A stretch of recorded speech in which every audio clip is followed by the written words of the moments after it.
Hello friends. चलिए, तो पिछले लेक्चर में हमने आपसे डिस्कस किया। हम लोगों ने बात किया कि सर कलर ब्लाइंडनेस का क्या पैटर्न होता है। तो हमने उसके अंदर आपसे आपसे बात करने की कोशिश करी। हमने बताया आपको कि सर एक्स क्रोमोसोम के डिफरेंशियल रीजन पे कह रहे हैं कि सर उसका जीन प्रेजेंट होता है, ठीक है ना। तो वो कह रहे हैं कि अपना इम्पैक्ट कैसे दिखाता है, तो जब रेसेसिव कंडीशन में आता है, ठीक है ना। जब रेसेसिव कंडीशन में आएगा तो वो बीमार करेगा। अब फिर उसमें हमने आपसे ये बताने की कोशिश करी कि सर जो मेल होता है उसके पास सिंगल एक्स होता है और उसके पास अगर रेसेसिव आया तो उसको बीमार कर देगा। फीमेल के केस में क्या होता है, फीमेल के पास दो एक्स क्रोमोसोम होते हैं। तो फीमेल बीमार तब होगी जब दोनों पे कह रहे रेसेसिव कंडीशन हो, ठीक है ना। ये बात क्लियर है। और अगर एक रेसेसिव है और एक डोमिनेंट है तो वो फीमेल बीमार नहीं होगी, उसको हम लोग नाम दे रहे थे कैरियर, ठीक। और बहुत सारी बात करी तो उसके अंदर आप देखेंगे तो आपको समझ में आएगा। तो हमने वहां पे एक बात बोला था ना कि जैसे कलर कलर ब्लाइंडनेस का इनहेरिटेंस होता है, ठीक उसी तर्ज पे ये कह रहे सर हीमोफीलिया का भी ठीक है ना इनहेरिटेंस होता है। तो हीमोफीलिया को ब्लीडर्स डिजीज या रॉयल डिजीज, ठीक है। तो ये कह रहे हैं कि सर क्वीन विक्टोरिया, वो रॉयल फैमिली, उनके अंदर कह रहे ये बीमारी जो है वो उनके कई जनरेशन में ये देखने को मिली है, ठीक है ना। मतलब वहाँ पे ऐसा बोला जाता है कि जो विक्टोरिया है वो एक तरीके से कैरियर की तरह काम करती हैं, रिजर्वायर। तो उन्होंने, ठीक है ना, अपनी संतानों में वहां से कह रहे हैं कि सर बीमारी फैली, तो इसलिए कभी कभी इसको रॉयल डिजीज के नाम से भी जाना जाता है। देखिए, blood delay to clot and even a minor injury may cause the death of the sufferer. मतलब कि सर यहाँ पे खून ही नहीं जमता है। खून नहीं जमने का मतलब क्या होगा कि अगर आपको कह रहे कोई माइनर इंजुरी हो जाए ना, कोई हल्की सी चोट लग जाए जिसकी वजह से कह रहे हैं ब्लीडिंग शुरू हो जाए ना, तो ब्लीडिंग एक बार शुरू हो जाएगी तो ब्लीडिंग रुकेगी ही नहीं। तो वो कह रहे हैं कि एक्सेसिव ब्लड लॉस से क्या हो सकता है कि वो जो भी पेशेंट होगा वो मर सकता है बहुत आसानी से। नेक्स्ट है इसमें कि रेसेसिव एलील, वही बात बताया ना हमने कि recessive allele located on X chromosome and their inheritance is similar to colour blindness. तो कलर ब्लाइंडनेस का जो पैटर्न है वो आपको समझ में आया होगा। तो वही सेम तरीका आप यहाँ भी करें, हीमोफीलिया के केस में भी क्या कर सकते हैं, अप्लाई कर सकते हैं।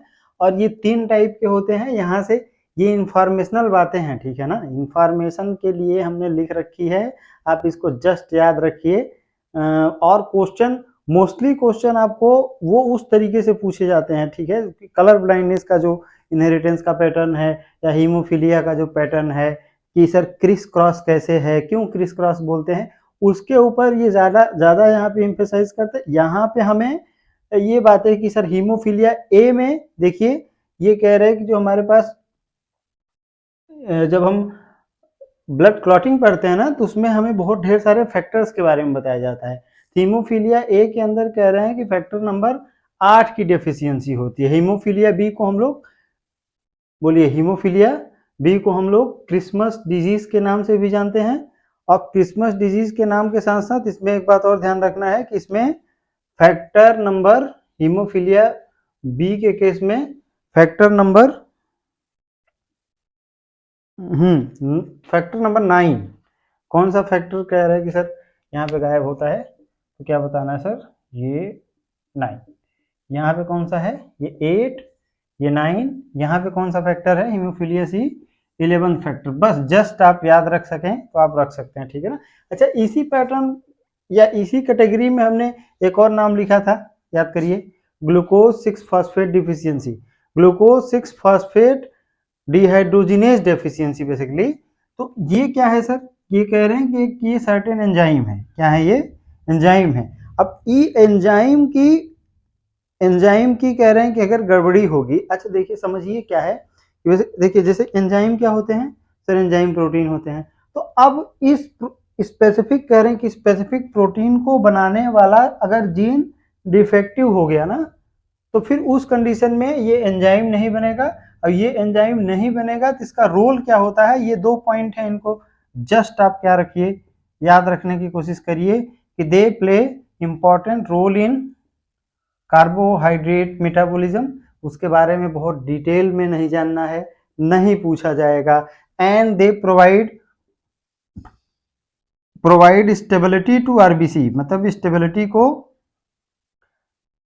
सॉरी, आरबीसी को स्टेबिलिटी प्रोवाइड करते हैं, ठीक है। और अगर इनकी कमी होगी ना, इसकी डेफिशिएंसी होगी तो क्या होगा, डेफिशिएंसी से कह रहे कि सर जो आरबीसी है वो फ्रेजाइल नेचर की हो जाती है। फ्रेजाइल मतलब कह रहे हैं कि बहुत तेजी से ये आरबीसी का ब्रेकडाउन शुरू होगा, और इस कंडीशन में कह रहे हैं कि आदमी को एनीमिया देखने को मिलता है, जिसको हम लोग हीमोलिटिक एनीमिया के नाम से जानते हैं। किस नाम से जानते हैं, हीमोलिटिक एनीमिया, ठीक है। तो ये बेसिक बात थी, इसको ध्यान रखिए। अब 2 और पैटर्न है बहुत आसान, इसको देख लीजिए। एक को बोल रहे हैं सेक्स लिमिटेड। देखिए सेक्स लिमिटेड का क्या मतलब है कि सर ये देखने को कहाँ मिलते हैं, located on autosome of both male and female, मतलब मेल के भी ऑटोसोम पे होते हैं, फीमेल के भी ऑटोसोम पे होते हैं। लेकिन अब कह रहे हैं कि सर बदलता कैसे है, या यहाँ पे चेंजेस क्या होंगे, बट एक्सप्रेशन इज लिमिटेड। मतलब क्या हुआ कि सर मेल के ऑटोसोम पर भी हैं, फीमेल के, ठीक है ना, ऑटोसोम पर भी हैं, लेकिन इनका एक्सप्रेशन कह रहे हैं दोनों में इक्वली, कह रहे हैं ये एक्सप्रेस नहीं होते, इसलिए क्या लिख रखा है, बट एक्सप्रेशन इज लिमिटेड। देखिए अब जैसे gene for milk production in females के पास कह रहे हैं कि सर मिल्क प्रोडक्शन वाला जो जीन है, अब हम ये बोल सकते हैं ना कि मतलब ये सर ये जीन तो दोनों के पास है, मेल के पास भी है, वो फीमेल के पास भी है, लेकिन वो फीमेल के केस में वो अपने आप को एक्सप्रेस करता है, ठीक है ना, फीमेल के केस में वो अपने आप को एक्सप्रेस करता है, जबकि मेल के केस में वो नॉन फंक्शनल नेचर का होता है, ठीक है। तो एक ये ध्यान में रखना है। यहाँ पे दूसरा क्या लिखा है, gene for development of beard in male, मतलब अब ये कह रहे हैं कि ये बियर्ड के लिए, यानी कि gene for development of beard in male, तो बियर्ड मेल के केस में कह रहे हैं कि सर आते हैं, फीमेल के केस में इन जनरल नहीं आते हैं, मतलब जीन तो दोनों के पास है, देखिए जीन तो दोनों के पास है। तो देखिए यहाँ पे कह रहे हैं बियर्ड वाला जीन जो है वो मेल के केस में अपने आप को एक्सप्रेस किया, फीमेल में नहीं एक्सप्रेस कर पाया।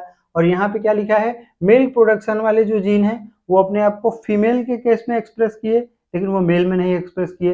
लेकिन कॉमन बात क्या है, कॉमन बात यह है कि सर दोनों मेल फीमेल दोनों के केस में दोनों प्रेजेंट होते हैं।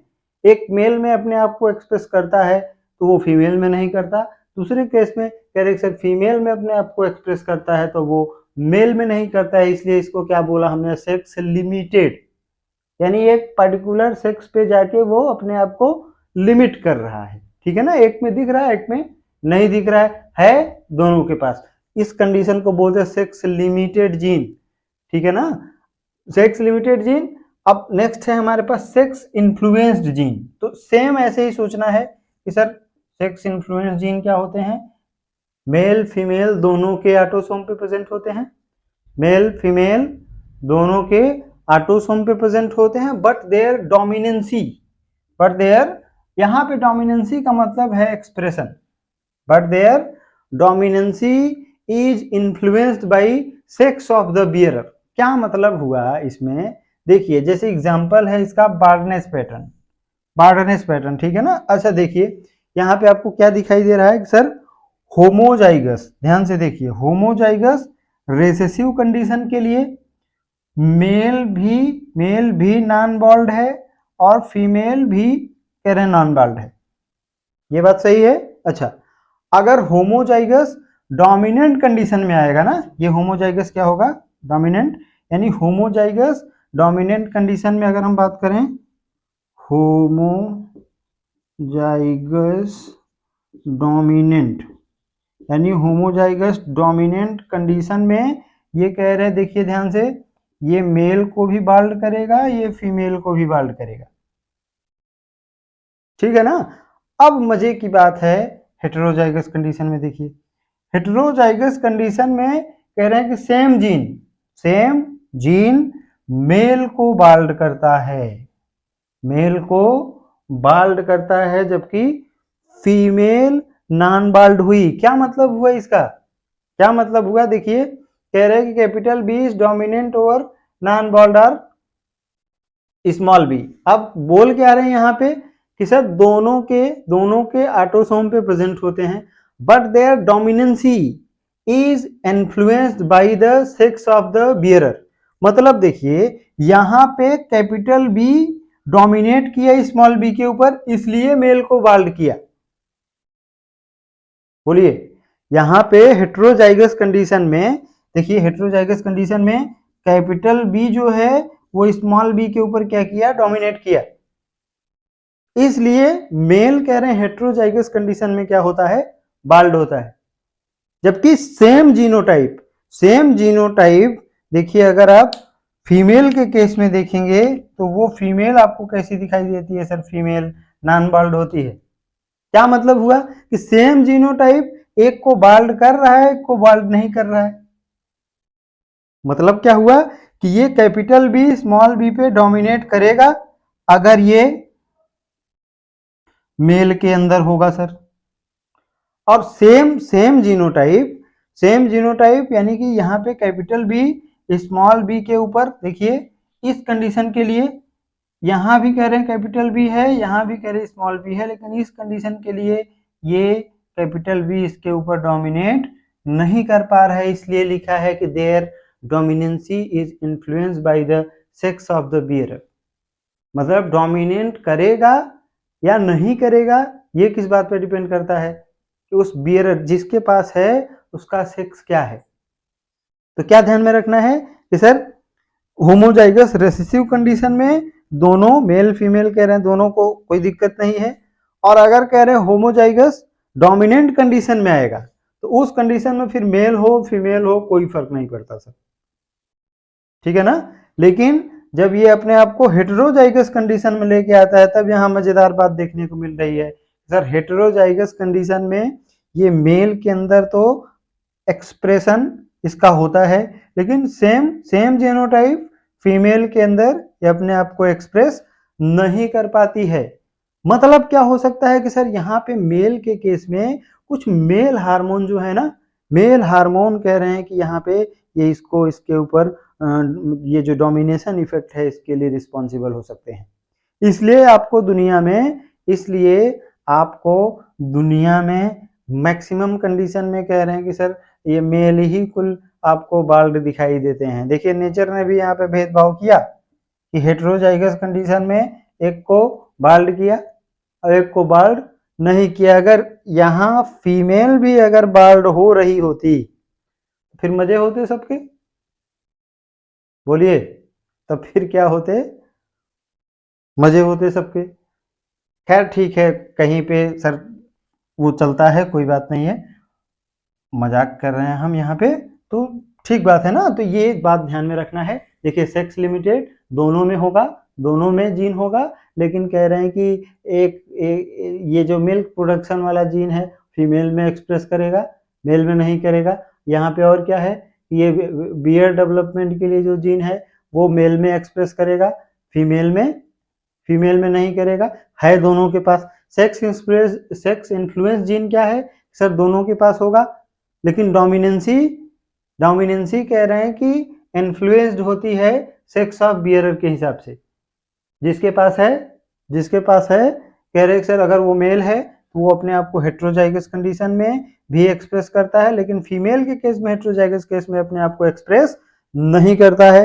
होमोजाइगस रेसेसिव कंडीशन में दोनों को कोई इफेक्ट नहीं डालता है, और होमोजाइगस डोमिनेंट कंडीशन में मेल फीमेल दोनों बाल्ड होते हैं, ठीक है ना। बोलिए, चलिए सर ठीक है, मिलते हैं नेक्स्ट वीडियो में। Thanks for watching.